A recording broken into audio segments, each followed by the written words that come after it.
Assalomu alaykum. Meni ismim Ismatilla Otabek. Men Navoiy shahar 8-maktabning 7-sinf o'quvchisiman.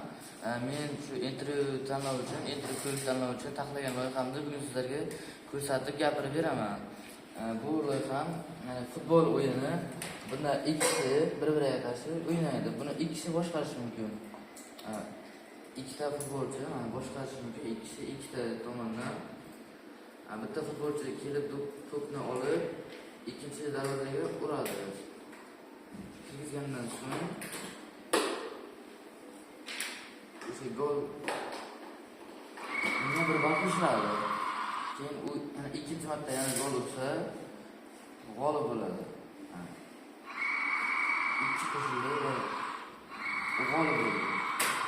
Keyin yana qaytadan boshlash mumkin. Agar bu o'yinchi ham xuddi shunaqa ikki marta gol ursa, bu ham g'olib bo'lishi mumkin. Bu bir marta qo'shildi. Yana bir marta gol uradi. Va g'olib bo'ldi.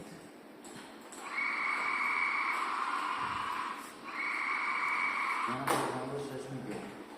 Bu o'yinni yaratishdan maqsad bolalar bir-birlari bilan yaxshi do'stlashishi va bo'sh vaqtini mazmunli, qiziqarli o'tkazishi mumkin. Hamda bir-biri bilan do'stlashib, jamoaga kirishish ham o'rganadi.